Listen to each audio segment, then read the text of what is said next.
Hey, Greg, thanks for joining me on the Charlie Paparelli Show. It's good to have you here. Thanks. Good to be here. Yeah. We've worked together for a long time. It's been over 10 years now, but in fact, we've been 10 years consistently. Yeah. Prior to that, we've actually worked together probably 30 years. Yeah. It's been a long time. A very long time. Yeah. When I was 60, so a little over 10 years ago, I called you in December, right after Christmas, and I said, God told me that I needed to start writing, and I think I'm ready to do that, but I really need your help. I need your help to set up websites, to set up the identity for this thing and all that. And so that's when we created really Paparelli.com. Mhm. All right. Then what happened? And so we did that, and that turned into writing and interviews that I did, video interviews. We got a whole library of this stuff. And then as I moved out of angel investing actively over the last couple of years, you came up with the idea. You said, you're writing differently now. You should be, as you're going forward, you should be charliep.com and not paparelli.com. And I just thought it'd be interesting if we talked about what your thoughts were when you started way back 10 years ago on paparelli.com, and then how we transitioned to charliep.com. What were you thinking when I brought you over that day in late December? And what did the brand actually turn into? For me, this all started back at the now Strayer University building when you were writing for TechLink magazine. And this would have been 2003. I had an office right beside you, and you would occasionally pop over and say, hey, would you mind reading something that I've written? And I would read it, make comments, and you inevitably were furious at my edits.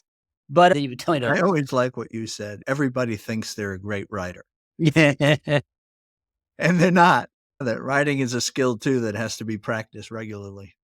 Yeah, it's definitely a craft. And then, but to your credit, after the edits and after you banned me from the office, then you would come back maybe an hour or two or the next day, and you would say, okay, I've got another draft, take a look at it. And it's always seismically better. What's impressive is most people do not like to have their stuff written, their stuff edited. Editing is like having the limbs chopped off of your child.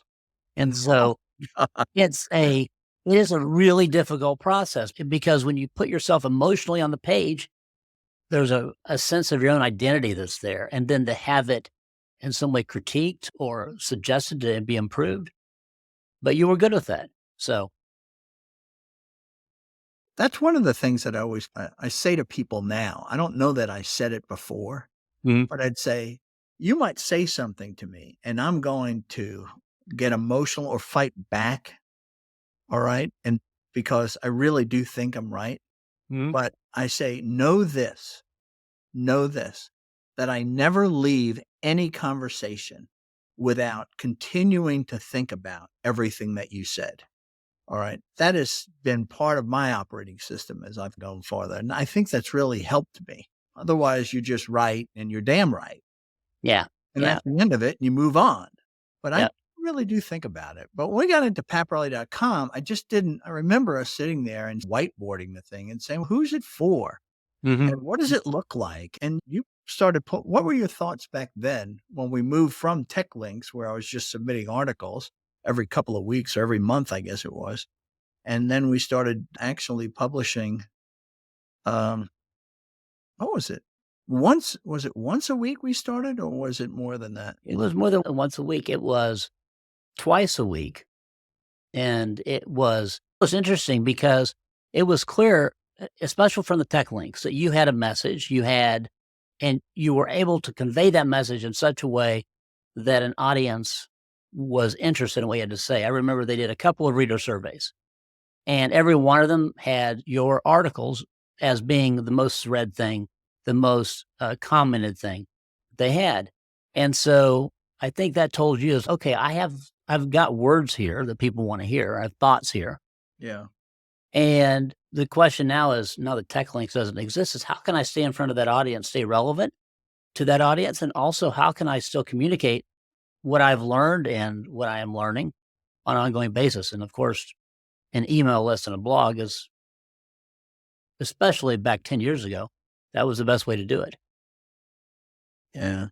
And I remember the other thing, there was a couple of things I just want to, one thing you said is I said, how do you build an audience? How do you build readers like this? And you said, "Well, you have to publish every day." And I was like, there's no way. I was thinking this is going to be like once a week. And you got, oh no, you got to do it at least twice a week. And you held me to it.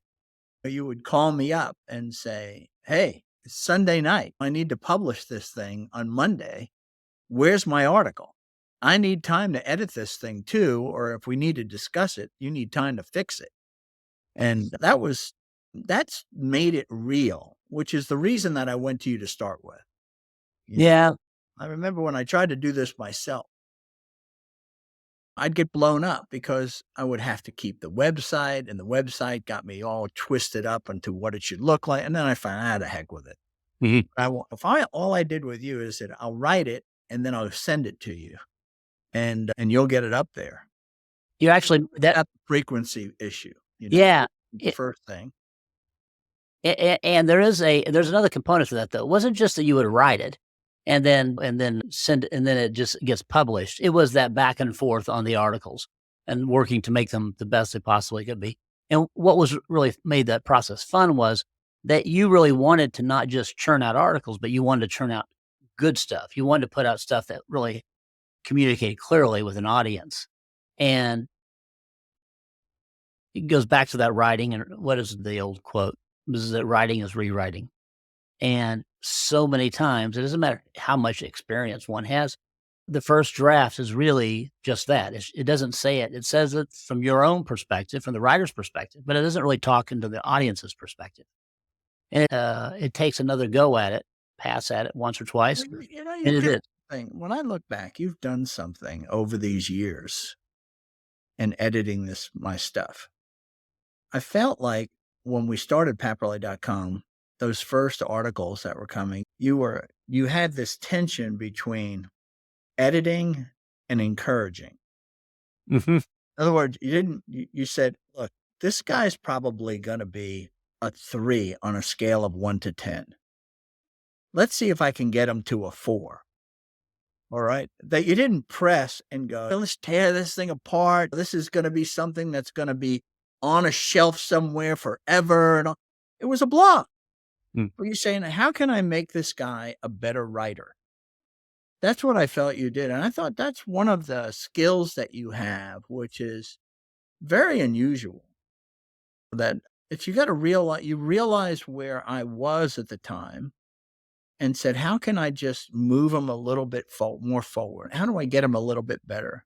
I complimented you. And I didn't realize that when we were doing it, but I see it now, having worked with you for 10 years. Yeah. So that's pretty cool that you do that. Yeah, thanks. I think it really goes back to those TechLink days because there were a couple of them that I really hammered hard. And I would just see the defeat and discouragement. And I realized this is not the right approach because ultimately, if it makes you not want to write, that's a loss. And if it's so, there is a balance between being, because we've also seen this. If I am just a cheerleader, that doesn't help you out either. It doesn't, the whole process then, if I'm just like, this is fabulous. So it is that there is a tension there for sure. And frankly, that tension has changed. It's been different places at different times as we've worked together and life has come and gone and things have happened. Like that tension always, there's a tension there and there's not one right way to dial it in, but it's more of keeping your ear to the ground. The other thing that you pushed on way from the beginning, okay, and is that you have to tell stories. People are interested in stories. Talk a little bit about that whole thing as opposed to a lot of the, what I'll call nonfiction writing, which is prescriptive, right? Yeah. I mean, we all know about how to be this in 3 easy steps, how to lose weight by doing these 5 things, and so talk about that a little bit. Yeah. The one thing that people will remember are our stories, because we identify with stories, and there's a compelling narrative that goes through it that just makes them stand out. And what's always interesting with your stories, and this is true with all stories, is that you don't have to say, okay, I'm going to beat you over the head with this story in 3 points.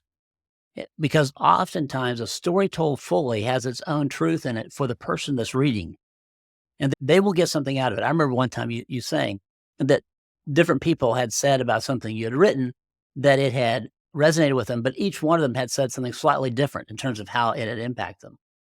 And it's because we put ourselves in stories. And when we do that, suddenly it becomes powerful, because that putting ourselves right there into it. So there's always a temptation to say, okay, I'm telling a story now. Now I'm going to tell you what the story is, what the story means. Yeah. In other words, I call that the Aesop fable approach. Mm, yeah. There's a message in the story. And that's when I told you that thing about somebody came to me and they said, boy, that last blog that you wrote, it really had an impact on me. And and they told me what it was. And it was such an obscure phrase in the story that meant little to me and the story I was telling, but meant everything to them. Yeah.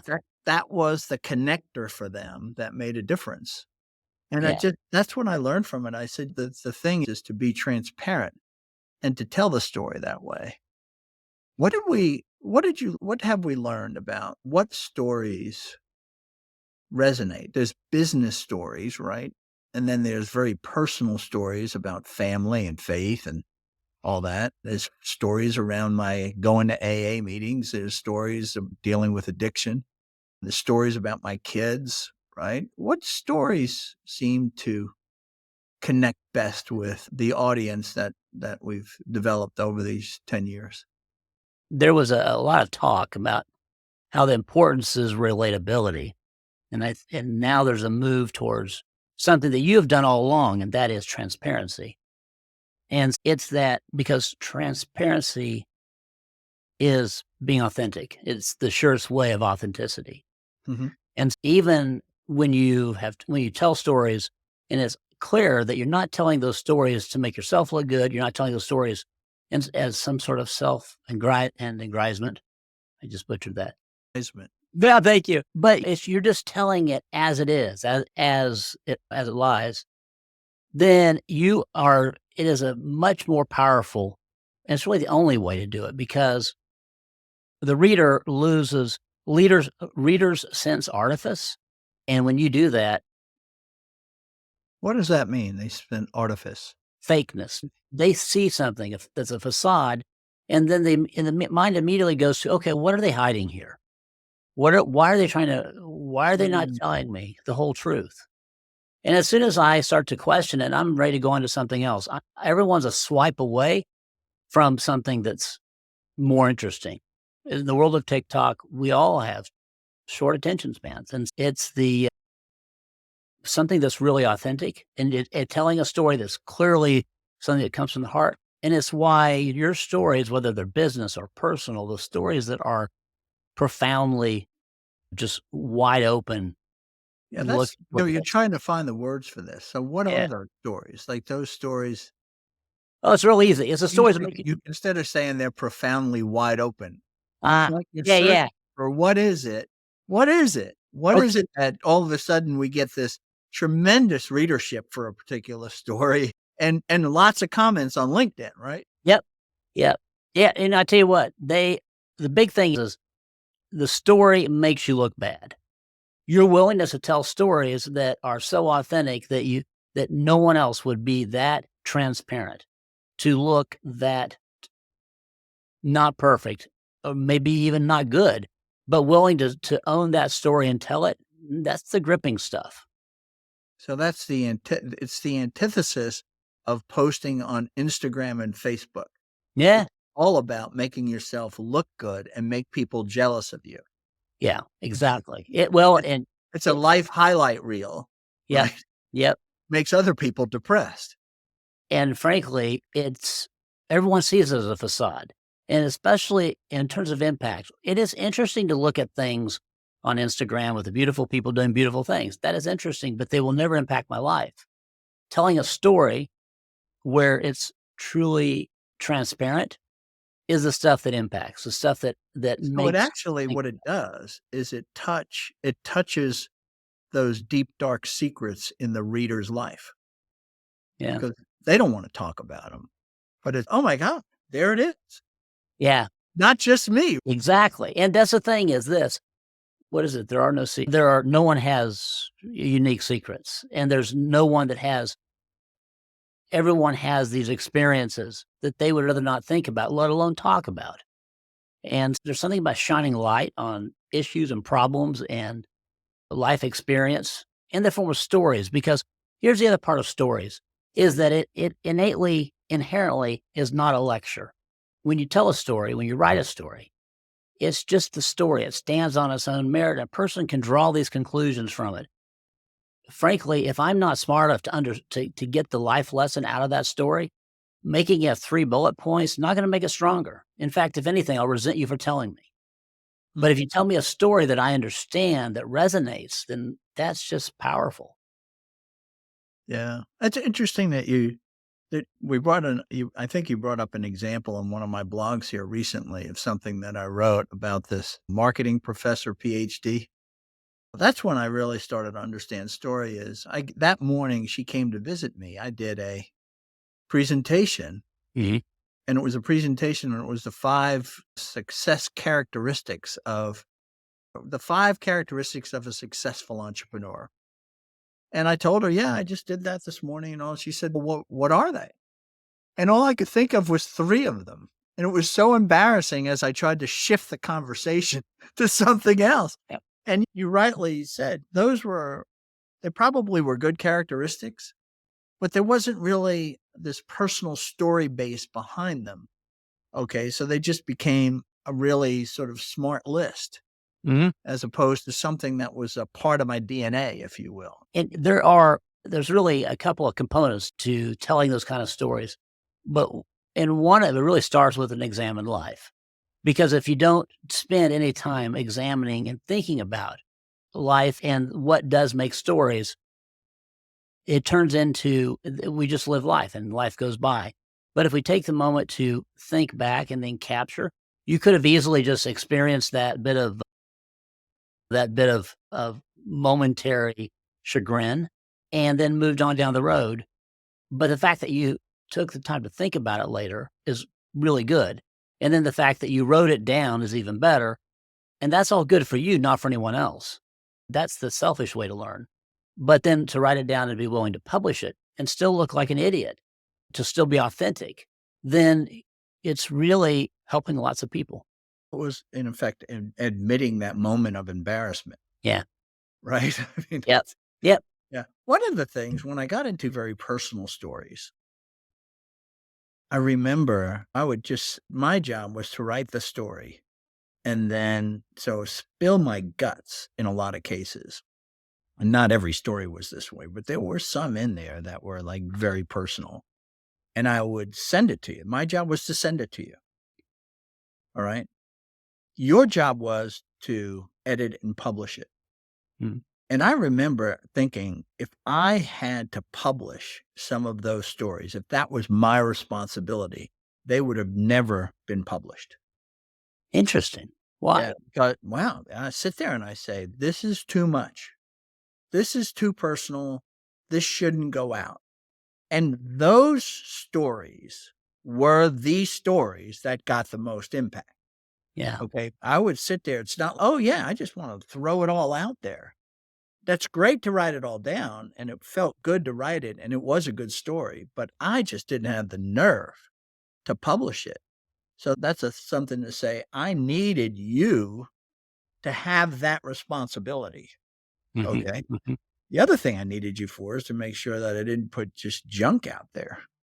And you would say, this doesn't make any sense to me. And I'd say, why not? It's perfect or whatever. And you'd say, I don't know who you're writing to. I just don't understand what your point you're trying to make. Why don't just random here or whatever? And you might pick something out from 4 paragraphs down and say, that thought you had there, that's what was interesting. You need to write about that.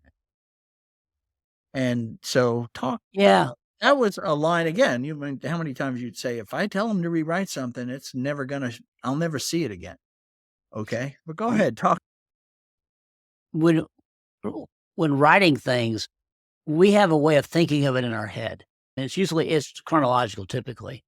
And we index on some part of it that is not necessarily the most interesting part of the story to an external audience.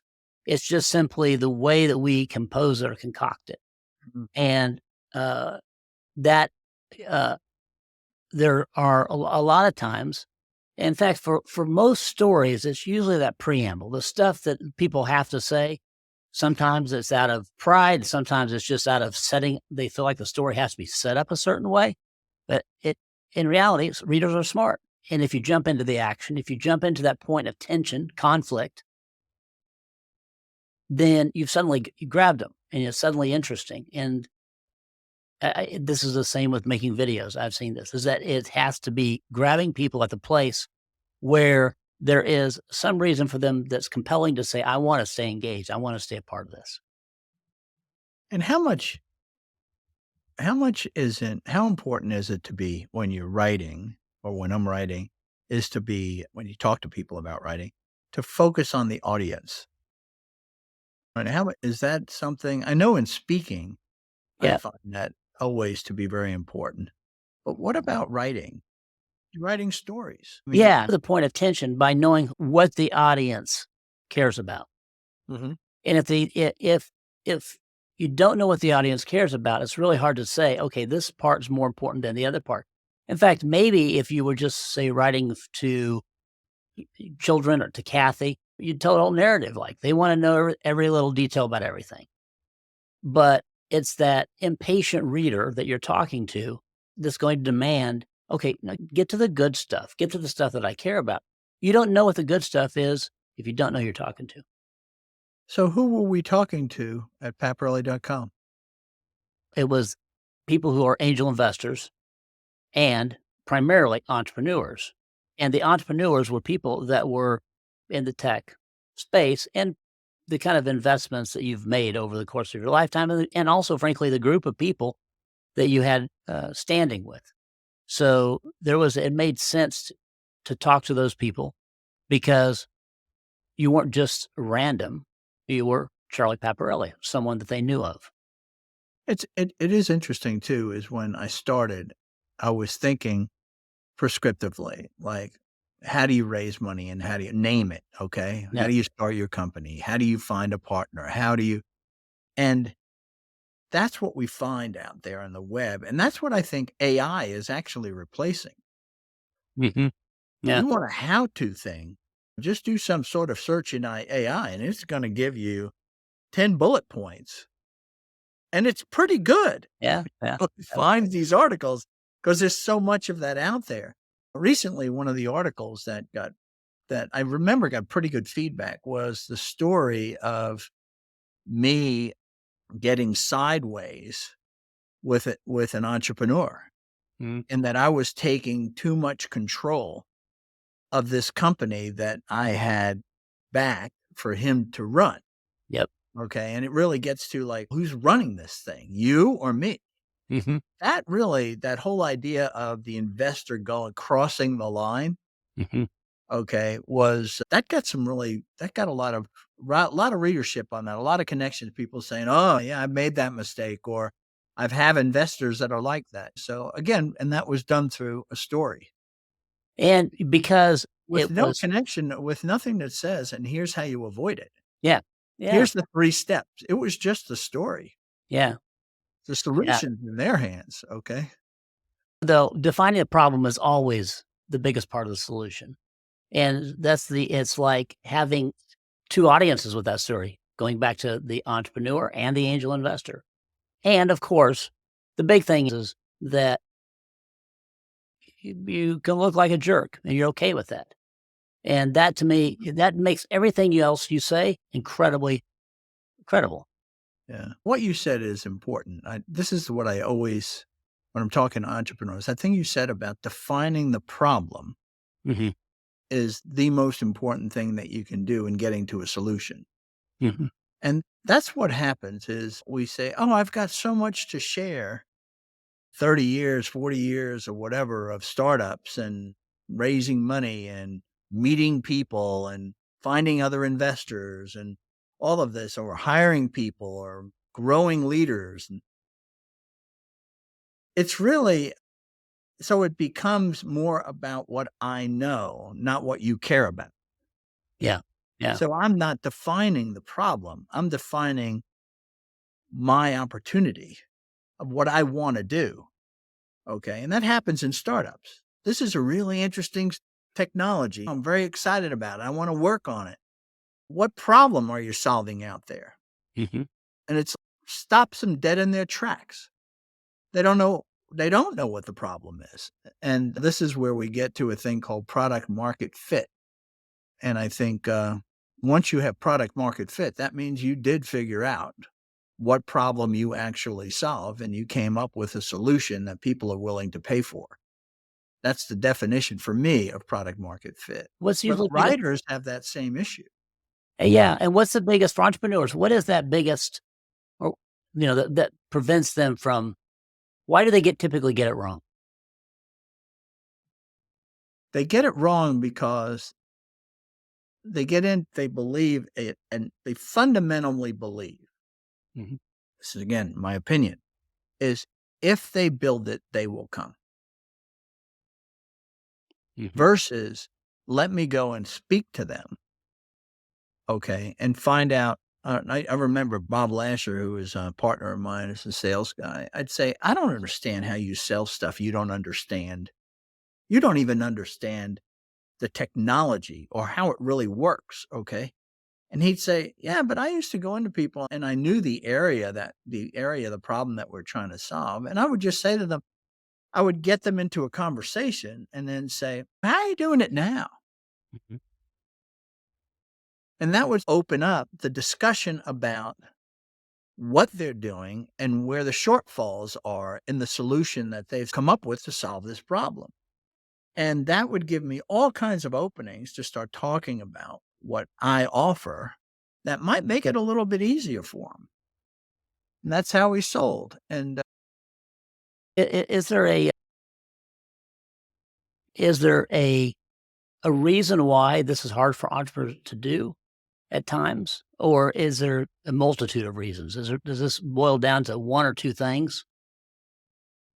you have to get down to, I think that you have to, I believe that the proof statement of a solution, okay, or a company that you're creating, the proof statement is revenue.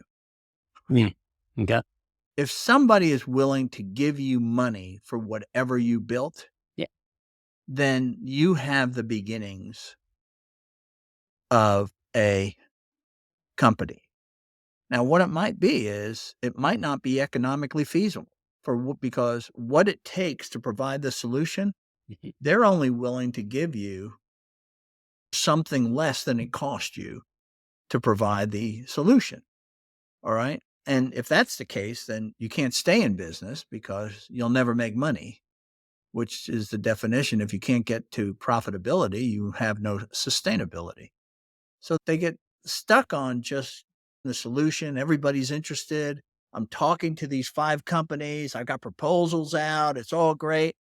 No, so that's why I think it's important for an entrepreneur. So you have to start with that. That's my proof statement. And in a lot of cases, they don't, particularly in environments that like we just came from, where people give them money thinking it's a good idea. Mhm. It's the money that floats the boat and keeps it going, Mhm. but they never get to any kind of reasonable revenue that's going to make the thing go. There's no uptake, and you just got to shut it down at that point. But they get caught in this. I know it's there. I know it's there. I know it's there. But if you know your objective is is to get money from the customer, you'll become customer oriented and you will eventually go from this as the problem to this being the problem. And when you can get it to that, something good's going to happen. And that it could take a couple of years to come to that solution, to get to that definition of the problem. That's why I thought that was such an insightful thing that you said. Has there been a company that most typified or exemplified this sort of thing that you can think of? What do you mean that? Like, In other made words, us successful or unsuccessful or what? either one, just a story of life that really typifies this. Yeah, you could use so that we can keep it broad and not call somebody out here Yeah. locally is, you just think about Apple's products, okay? When Apple came out in the late 70s with the Apple IIe Yeah. or the Apple II and then later the Apple IIe, I okay? had this IIe. Yep. And that was something that was for people who are hobbyists. That's where they Yeah. advertised in those hobby magazines, and they started getting a following for that. And then people started to try to put business applications on those things. And that's when I started to move into the market. We were working on mini computers at the time. And then Apple came out with the Apple III. And I actually wrote Stephen Jobs on how buggy the thing was. Oh, Yeah. And never got an answer back, but it was just a piece of crap. Mhm. And it didn't have a clear positioning. And then he came out with the Lisa, Mhm. right? And that didn't have a clear positioning. And then he finally came out with the Macintosh, which was, he said, we're selling to publishers. Yep. And it was that publishing, that vertical market that he found his product market fit. Once he got legs and made that go, then he started to broaden in the market to more beyond graphics, okay? But he moved into sort of smaller business applications or smaller productivity applications and all that. But he had to have a beachhead, and his beachhead, publishers, Mhm. because he clearly solved the big problem.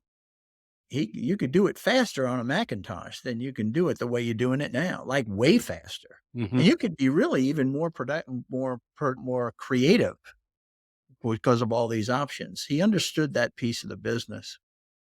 But then he still made mistakes, came out with the Newton. Yeah. He thought, oh, this personal assistant is going to be great. And they poured millions into that thing and it bombed. And it was interesting what he did. He got better and better at looking at big markets by looking at all of the solutions pointed at the same market and then figuring out, how can I bring these solutions together into one thing that could then solve all these problems? And that's what he did. His brilliance was not in the new. It was in the consolidation of technologies into a thing. Mhm. And then it was just obvious. Why do I need 5 devices when I can have this? Yeah. And the phone that was it. Devices, the internet. What is that famous clip? He's an internet browser. There was a music player, and there was a third thing. I don't know what the third thing was. A phone. Oh yeah, of course. Hello. And then it Yes. turned into also texting, communication device. And who the heck would use texting? That was stupid. Yeah. Why would you Well, text somebody? You call them, right? And now no one calls, or all text. But he did this consolidation into one unit. mhm. And the technology was advanced enough at that point to get it down to one unit. And he wrote the software, and he took the software off of the Apple, the Macs, okay, and just put it on the phone. It worked really great, really great. But that's what I think his brilliance was. And he knew when he had something because people bought it like crazy. When he didn't, he said, this is not going to work. He killed it. Mhm. But his answer was always, they had to love it and they had to pay me for it. Mhm. And it had to be a big group. That's Going what he for was out to change the world. That's what it was. He didn't want to have some little niche. He Yeah. had to start in a niche before he got to that. This reminds me of a conversation we had a few weeks ago about MIM. And you were really enthused with something that MIM did that some might find to be a little bit unique or off-putting. Do you remember that conversation? Yeah, remind me again what it. We were talking. So both of us have re-engaged with MIM, and you said what they did was. This is, by the way, mem.ai, mem.ai, in case anybody's interested. Yeah, and It's a note-taking app. And it's fabulous. They have some funding from OpenAI at one point, and it's really interesting how powerful it is. But they wrote a blog post, and this blog post basically said, "Here's what we're doing, and if you don't like where we're going, this is you telling me. Then that's fine. We'll give your money back. But this is our direction that we're headed. We see our niche, we understand our niche, and we're just going to go. We're not going to be everything to everyone. If this isn't what you need, that's great. Go find something else." I respected the guy for that. One of the things when I interviewed the marketing side co-founder. Yep. I said, "What's the whole concept here?" He goes, "We just believe that we should be able to throw all of our information that we're interested in into a box. And then when we want something, we should be able to inquire and all the right information comes back. So I have it right then and there." And that was his big thought. And then what they did is over a couple of years, they started to get feature creep. Oh, it'd be great if we added a calendar. It'd be great if we added a to-do list, if a to-do system, right? It would be great if we had project management. And at some point he said, "No, I'm going back to what we're great at. And this is all about artificial intelligence and as a foundation for searching. So quick note collection, Yep. artificial intelligence to bring it all together and tie it out seamlessly." And with that, he wrote an email that said, "Look, we're cleaning up the interface. We're taking out these features. And if that upsets you, I get it. I'm sorry, but we have to stay true to our original vision." And I said, that took a lot of nerve to do that. If that's where he is. The kind of founder that has that. And it's actually what brought me back to MIM. That's interesting. Yeah. The hard decisions are the ones then that become the most compelling because for the audience that it strikes, it feels what? Loyal? Why? Why to bring you back? Because he was solving a problem that I couldn't solve in all of the other note-taking systems that I had. What I'm doing is I am betting on his vision. That's what I'm doing. And I tried other note-taking systems and all that, and it's just, they're all hierarchical in nature, all right? And this one doesn't have any of that. It just makes it easier for me to collect notes and then to find them. I think they've done a great job with it. So I'm saying, all right, I'm going to make a bet here. This is where I'm putting my effort and I'll put my money. But he's making a bet too. If it doesn't have the visual appeal of the other ones, if it doesn't have they can't do what they did in the old Notes app, he's saying, look, you need to cast all that aside. And if you're sick and tired of it, this is where you should land. That's a big bet. Yeah, totally. It's a big bet. Interesting. And I want to get us back to the Paparelli.com. So then we did Paparelli.com. And that was while I was an active angel investor. And then I started moving. I sunsetted that career as an angel investor. And you came up with this. You said we need to move out of Paparelli.com and talk about that a little bit. Move to what? And this goes back to the part of the conversation just about the stuff that resonated. And that is also a part of this, is that it is true that most of life's lessons, stories, are things experienced by others. And rarely do we have examples of people willing to talk about the hard stuff and the stuff that makes me look stupid. So it's that, and your willingness to be vulnerable, to be authentic, and not relatable at times, or let's just say not openly relatable, because I frankly think that authenticity is always relatable. But in our own hearts, we like to think, or we tell ourselves, that wouldn't be me. But upon second evaluation or third, we say, yeah, this is me. And it really was, as you were saying, I'm stepping away from doing this. Well, the thing that makes the most sense is that you have had a lot of experience with a lot of stories. And those stories, if you don't tell them, will simply die with you. So it's in as much as you've been blessed with experience, then the fact that you're willing to transparently talk about those stories is Yeah, but that's what I was honoring. I'm sorry? but that's what I was doing at paparelli.com. What's different about this This gives that you, you didn't mention it, but it's charliep.com. yep. And Charlie P, of course, is how you sign things. You sign your emails, which I don't know how long you've done that for. I don't feel like you've done it forever. I feel like I would say it's about 2006, maybe, Yeah, probably, yeah. roughly. Where it came from, we just did it, and that's what Yeah. it started to be. It felt like It feels personal. That's how you sign off on things. And this then takes the focus from Paparelli.com, which is talking to entrepreneurs, angel investors, and to those stories, yes, but also those life stories, the things that have happened to you, the legacy stories that are things yeah, but it's that are good to different. I pass mean, on. it's me being different, moving from a leader in the community to being more of an elder with no leadership responsibility and nobody reporting to me, no accountability in that regard, but it's just seeing the world differently as I move into this new season of life. Mhm. Thinking differently, seeing differently, having different conversations, and I think those are the stories that I'm hoping to tell. And you've already started telling, this is not like a bridge that you've not crossed before, because you have crossed those things before. But there's always that sense that I've gotten from you is, okay, but we need to make sure, how would entrepreneurs like this? In fact, you said that to me occasionally. It'd be like, but I don't see how entrepreneurs like this. Well, it's an authentic story.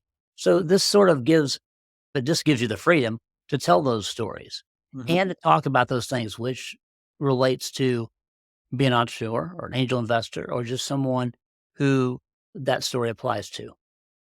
Talk to me about audience size, Mm. readership. When you start this and you say, I'm putting all this effort in, I'm putting money into this, and I'm developing all of this content.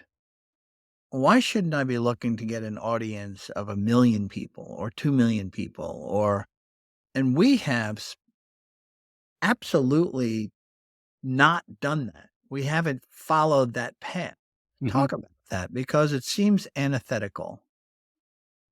And definitely the stories that you hear are the stories that of someone that blows up, particularly in the early days of blogging. And it still happens today. But there's also a difference with developing a relationship with a reader, with someone that you're talking to on a regular basis. Because we all know mentoring over time, if it's going to do anything at all, it has to be over time. It can't be just a one-shot wonder. So having an audience that both knows you personally and reads your information. So the reader is actually picturing you as they read it because they've seen you. And then as you tell these stories, there is more resonance. And out of that, I would submit, and I've seen this happen, more life change. More people are more impacted, greater impacted by that transparency and that they continue to be engaged with. It's interesting. Just the other day, we had a comment that came through from someone who I know has been reading since the beginning for a decade now, and the level of uh, your ability to speak into a life like that, even though it's one way, is so much more powerful than it could be otherwise. Yeah.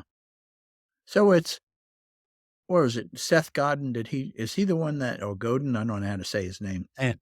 Did he write that book Tribes? Yeah. And isn't that basically what you're talking about? Yeah. Exactly. It's that group of people that you have maximum impact with who identify and are part of you share the same values. And even in the groups with the same values, there's so much to be learned in a tribe from tribal elders. as you move into this phase, you're a tribal elder. Mm-hmm.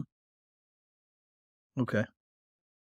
So that's why, but the people that would contact me, having seen my blog, this is marketing people, they would say, they said, I can blow you up. Hmm. Okay. And one of the ways to blow up is to post everything on Twitter, post everything on Instagram. And we've not done that. Yeah. So we've just gone to LinkedIn, and that's basically been it. yeah. It's like a mailing list that people subscribe to on charliep.com now. Okay. And we pulled all of the mailing list over from paparelli.com. So I got charliep.com mailing list, and then I've got all my contacts on LinkedIn. And we didn't take it that step further and do TikTok and Instagram and Facebook, and it could have been all over the place. Yeah, interesting. Now, Instagram, when they started their Instagram newsletters, we started one, and that one, it's fascinating to watch that as it grows, as Instagram, as LinkedIn pushes it out. But of course, we're at the mercy of whether or not they wanted to show it to people. They did that for their own reasons. So having that mailing list where you're reaching to people on a consistent basis, it's easy to get signups. It's harder to get people who are going to read consistently and think about it and be impacted by it. And of course, the people, and when we look at those audience demographics, a huge amount is Atlanta, and the second largest New York City. So it becomes the places that are, those are the groups of people that say, okay, and it's interesting because those have been the same from the very beginning. So those same regions are the places where people know you, they stay engaged. Okay. And what about these video interview things? That was one of the things. I've done a lot of these video interviews, and they started out being video calls with entrepreneurs. This was during the pandemic. Yep. And those were like fixed for an hour long. And we would talk to a particular topic because entrepreneurs were all dealing with these same problems, not knowing how to deal with them. Do I send my people out of the office? Do I do the PPP loan?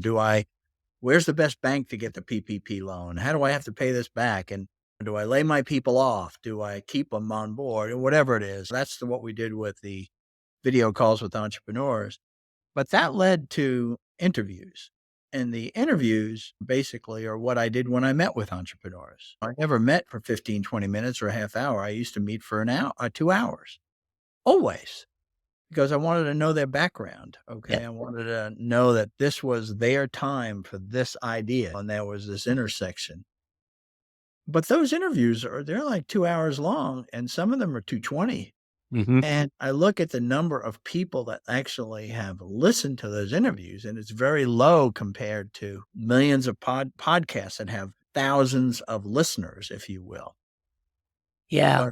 Does that make sense? Yeah. Again, it's tribal almost. It is. And I tell you, the most interesting example of that is that, and the most direct example would be when I look at your watch time.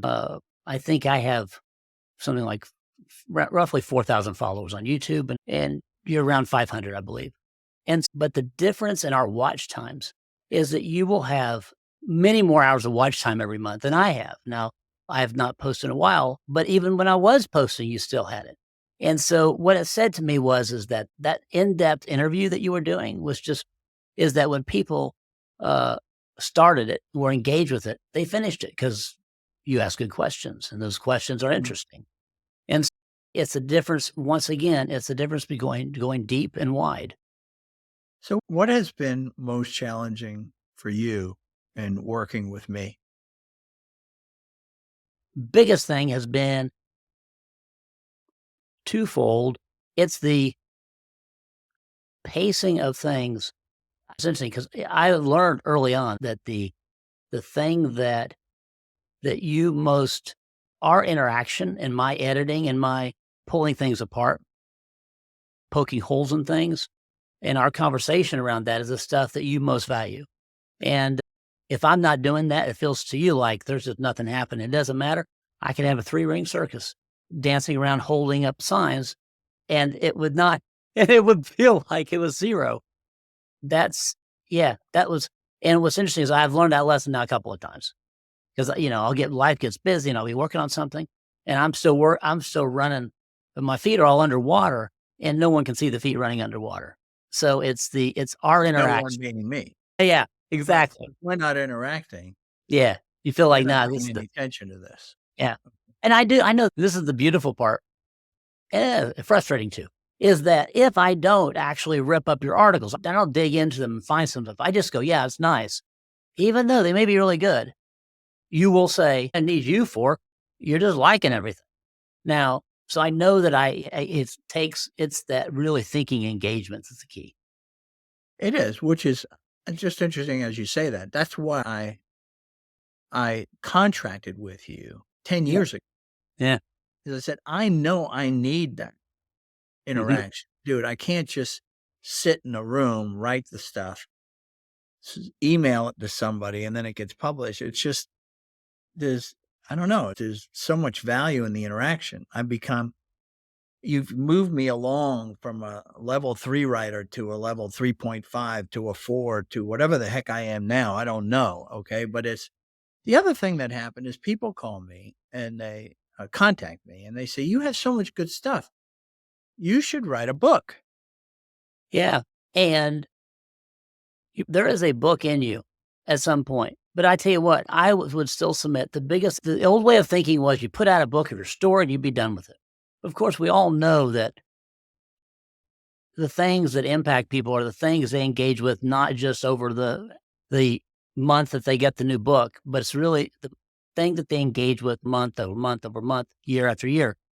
And by putting out consistent content, and there are people, most people, they'll read for a while, and then their life gets busy, and then they step away, and then they come back and they read some more. But that type of engagement, that's where real impact happens. And a book is a nice thing to put on a mantelpiece. It's a mantelpiece of it's the old way of thinking. This signifies accomplishment, but it's that consistency over time with readers who come in and out, who engage sometimes, not engage, and they come back to it. But that consistency is really where the impact, where the mentoring comes from. That's a great insight. I thought you were gonna come down to, yeah, we've got to have a book because when we started, you were all about publishing a book. Yeah, that was where my background is. Right, And I okay. s and in terms of if you're in sales and you wanna leave behind, there's no better business card than a hardcover book. But you're not looking for people to read that book. It can just have something that the ChatGPT 4 spits out, uh, in a sense. I'm not saying that all those books are bad, but in a sense. But really, if you wanna have consistent engagement and consistent impact, put As I something in a think really. about the books that were hot through my entire career, I can almost name them as I go through, and I say, you really just pick out one thing generally Yeah. from whatever book that was in the career and said, "Oh, yeah, that's what it is. That's what that was about." And because that's what touched me at the time. Yep. That was my need at the time, and I implemented that and it worked. But there was probably 20 other ideas in the book that I don't remember because I never did anything and they never became part of my story. Yeah. That's, and you're right, books are a point in time and they gotta grab you then. But blogs, what we're doing here and publishing on a regular basis, we are mentoring. I never thought of it that way. You said, and mentoring is a long-term relationship. Yeah. It is the ability to speak into someone's life by virtue of stories. The thing is this is that if what you're writing about is simply recipes and lists of how to do things, that's a different beast. There's not that level of connection, transparency, obviously. Right. And it's stories over time is how tribes learn from their elders. Right. That's good. So that makes it clear. That's what we've done with Paparelli.com. It became that sort of kept my name out there, if you will, Mhm. and gave me a channel to put these stories out to, which it has touched a lot of people. And it was so meaningful for me because it cleared that I do well when I write. it forces clarity of thought, right? As opposed to having this thing just bouncing around in my head and then it going out and the new one coming in. So it gets it out there. And It, what about for those that might want to do this? All right. What advice would you give them to say you should do it? What advice do they have? How do you get started? What do I do? I've got some good things to share with people. so the first question is to simply ask yourself two things. One is, am I willing to be transparent? And transparent does not mean telling a story where someone looks like an idiot. Does not you. Are you willing to be completely transparent with your audience? Because that's the quickest way to lose a reader is to just for them to sense that you're hiding something or trying to couch things in a certain way. And then the Or other, or that you're a critic. yeah, Look at what an idiot he was. Let me show you the things that he did. That just turns you showed me, don't do that. People will just think you're a jerk if you yeah, write that. And I had to say, and you say, if you think that they're an idiot, then you tell me when you were an idiot, but don't tell me when you think they were an idiot. And that changes things around because we live in a world of critics. yeah, yeah, And that's what the news is all about. Can you believe this is him? Can you believe he said that? Can you believe, right? All this nonsense, the cancel culture, it's all critics, yeah. you know, but I'm right, the world's wrong. And who wants to listen to that? It's a Facebook rant that everyone skips. And the other part of it is this: is it something that you're willing to twofold? One is this: write down, because the act of pulling it out and writing it causes the mind to. Writing is hard work. Maybe one of the hardest things to do with the brain because it's turning thoughts into. You have to make decisions when you tell stories. And then the third part of it is this: is if you really want to be good, are you going to commit to actually rewriting? And if you say to yourself, you know what, I can do all three of those things, then you're set up for success. And so the three things again are Transparency, writing, and rewriting. okay. So willing to put it out there, What was the third thing then? rewriting. Oh, so there's writing and rewriting. I got Absolutely. transparency, writing, and rewriting. It is easy to say, I'll tell stories, be transparent. But when I get done with it, I just want to put it out there because I just want to be done with it. And after all, it's just writing. If that's the approach to it, your writing's not going to reach people because it's always interesting when you rewrite something. And I just have to like shake my head. And, wow, I understood, but suddenly the point is so much clearer. And it came because, But that's because you ask a good question usually. And like you'll pick something up and you'll say, I want to know more about that, not all of this. yeah. And I'm like, you don't get what I'm trying to say. And we fight in front of it. And you're like, I'm just telling you what I see. And then I walk away and I go, all right, well, if I focused on that, what would happen? And A lot of times I'm throwing out the article and writing something brand new. And maybe what I'll do is pull over 2 sentences of 800 words. and Yeah, it's a difference. that is the difference between being an amateur and a professional. The willingness to jettison something that you spent a couple hours writing or thinking about, and with the understanding that the audience wasn't communicated with. So it doesn't do any good just to throw it out there. That's great. I'm going to get back into this interviewing here. I'm going to give it a shot. This isn't reflective of that. I do think that as we get to charliep.com, I think one of the things that's important is I have a lot of people that I know that are 60 years old and older, Mhm. and they do have a lot of wisdom. And I'm looking for them to have an outlet to share that wisdom. And it's not just how-to stuff. Mhm. It's really about what are those big principles that sort of they look back and go, that's what really made me successful. I didn't realize it, but those were the things. And if I was going to advise a younger me, this is what I would be talking about. So it's more business life, and faith type advice. There'll be some good stories there. And I think that it will be. And one of the things about with reflection and time is that we're able to analyze and see things from a different perspective than when we're right in it. This will be good. I look forward to it. Yeah, I think it's important. One of the things that I realized, we were talking, I think it was I talking to you or somebody else. Maybe I think I was talking to you about moving to be an elder. Mhm. And what happens as an elder, you don't have an agenda. Mhm. You're not Yeah. trying to achieve something, or you're not trying to convince somebody of something. Yeah. You're just talking about what you learned. Yeah. Okay. And hopefully it's helpful for you, but I'm not looking for you to buy it. Yeah. It doesn't benefit me. It benefits you. Yeah. All right. So this elder role, I think, is it's a unique time. Everything else that we have in life, there's an agenda. Mhm. Like Paparelli.com, there was an agenda, kept me Mhm. out there, gives me continued leads into new entrepreneurs and new businesses and reinforce sort of leadership roles in the community and things. Charlie P doesn't have that agenda. It's really just to say, can it be an outlet for a lot of other people, including myself, Mm. to share those stories that others might find beneficial and help their lives improve? Yeah. That's good. This will be great. I'm looking forward to this series. Yeah. Thank you. Thanks for all of this. And I appreciate you giving me this time today. This is worth it. I hope other people watch this so that it would benefit them and maybe they'll get into podcasts and blogs too. That will help a lot of other people because everybody has a story to share. Everybody. This is true. All right.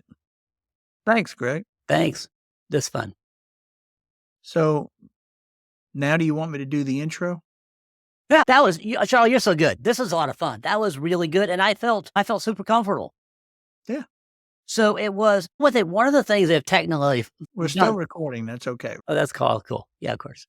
One Okay. of the things is that made this so good is that latency is way down, even better than Zoom. So we had much less occasions where where I was talking over you or you were talking over me. Like that didn't happen hardly at all. Huh. Never even think about that. Okay. Now, if I could just get rid of my picture, I would be happy. But If you write them, I bet you they tell you they just do this. yeah, I'm going to.